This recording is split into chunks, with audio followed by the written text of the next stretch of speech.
Hey, what's up guys? Welcome back to the channel. We're going to be discussing a lot of the recent leaks from the recent Battlefield Labs playtest. Unfortunately, I can't show anything, but I will try to explain a lot of things in great detail. We'll also be going over some of Tigger or David Sirlin's commentary. If you don't know who that is, he is the Battlefield lead producer at DICE for the next Battlefield game. He tweeted a bunch of things, which is rare for him. He replied to people with questions regarding a lot of topics that people are definitely super interested in. So this video is going to be information packed. As always, if you enjoy the content, be sure to hit the like button, subscribe to the channel, and swing by the streams. I stream every single day.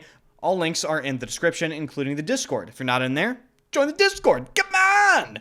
The first thing I'm going to talk about is actually something we already knew of for the first leaks, but it's a big topic of conversation because I personally think it could be great if it's implemented correctly, but a lot of people claim it, quote, breaks their immersion, and, you know how people are with their frickin' immersion, I guess. But to demonstrate this, let's go into everyone's favorite program, MS Paint.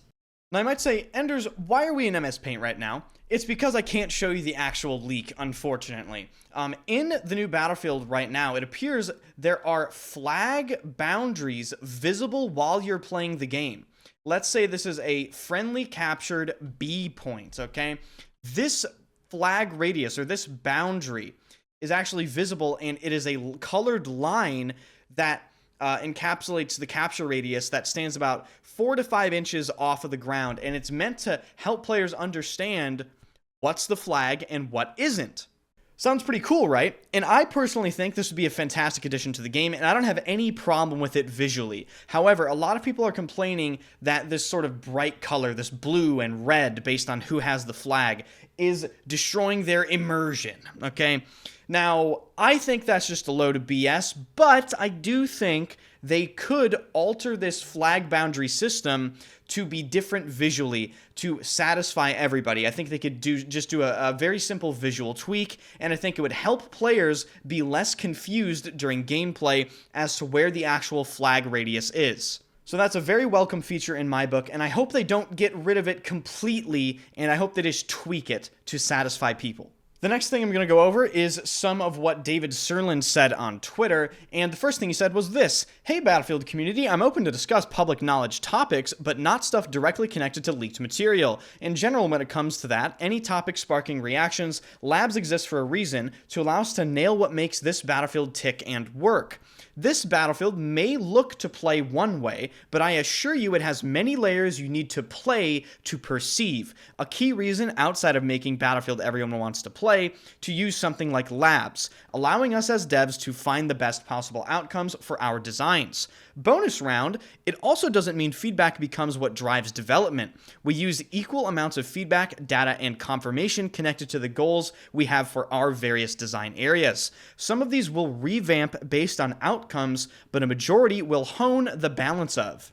Overall, I really enjoy this statement from David Sirlin, and I just like what David Sirlin says to begin with. Like, the guy has great ideas, he clearly loves Battlefield, and he's one of the shining lights we have left. And I think if this next Battlefield game hits it out of the park, he's gonna be a big reason why.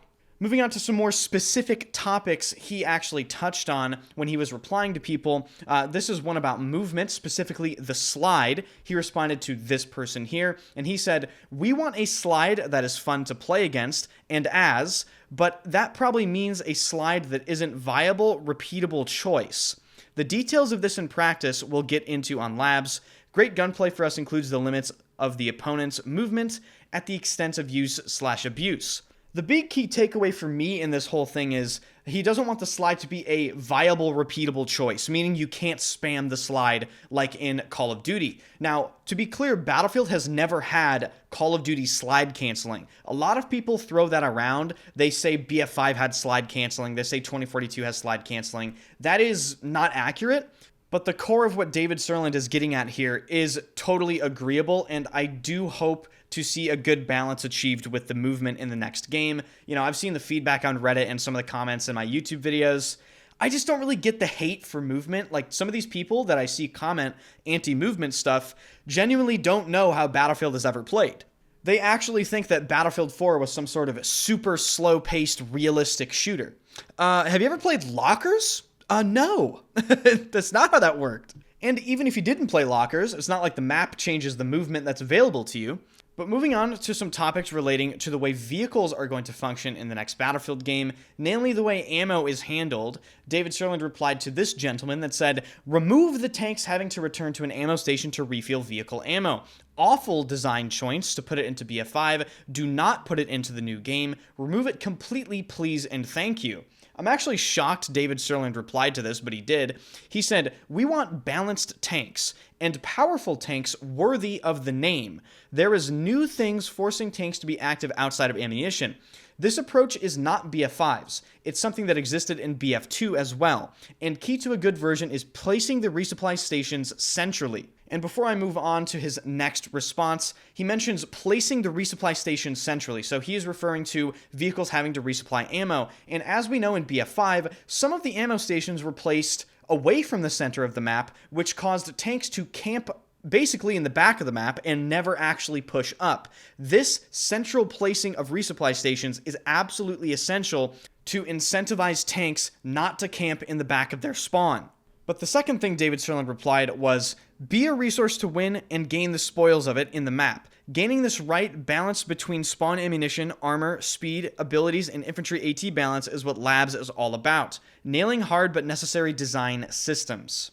So great insight from David Sirland there. I'm still sort of on the fence about vehicle attrition. I'm not really sure how I feel about it because on the one hand, I do understand its purpose, but on the other hand, the best vehicles ever designed in Battlefield did not feature vehicle attrition, and that is of course Battlefield 4. Now some may say Battlefield 4 vehicles were just extremely overpowered. I would mostly disagree. There are some standout vehicles like the attack helicopter that you could definitely abuse a lot, but they still took a lot of skill to go on those massive kill streaks, and that's what I think a lot of people don't like to admit. Same with the tanks. The way BF4 vehicle design was enabled incredibly high skill ceilings, so only the very, very best players could really go on those massive streaks. But forcing vehicles to resupply their ammunition would definitely change the pace of the domination of these vehicles, right? They would eventually be forced to leave the battle and then go back to resupply, which would allow the enemy team more of a chance to get back into the game, and I think that is what they're really going for. Moving on to a bit of a brief topic, but apparently the next Battlefield game has a weapon inspect button. This is to be expected with the way skins are moving forward in gaming. Just you see all these games, Marvel Rivals, Call of Duty, insert it here. There are insane skins, there are insane battle passes. So it really doesn't surprise me there will be some sort of weapon inspect. Ghost Gaming made a really good video recently basically about how Battlefield has to get the skins of this next Battlefield game correct. They better keep these skins to within reasonable boundaries, okay? I don't want to see any Santa Claus or like maid skins running around like we saw in Battlefield 5, which was a World War II game. That really pissed people off, and they didn't have to do that. They really didn't have to, but they did it anyway. So I guess we will just have to wait and see. Now, touching on some of the final parts of this video regarding the maps and just my general thoughts on more of the gameplay that I witnessed, the gunplay still looks pretty decent to me. The new map they featured in this playtest, again, looks better than a lot of 2042 maps at the first glance. I have not been able to obviously get my hands on it, and looking at someone else play a map really doesn't give you a great idea of how it plays. But overall, I am more of a fan of the direction they're taking this game's map design in than I was in 2042 for sure, and maybe even Battlefield 5. A lot of Battlefield 5's maps are actually really bad, as we all know, but some of them are really good, like Devastation and Al Marj. And not to get ahead of myself right now, but if you were to ask me if I feel this game will be better than Battlefield 2042 on launch, right now, even after just 2 simple leaks, I'm going to say yes, because I think the direction of the game is way more suited to what people expect Battlefield to be like.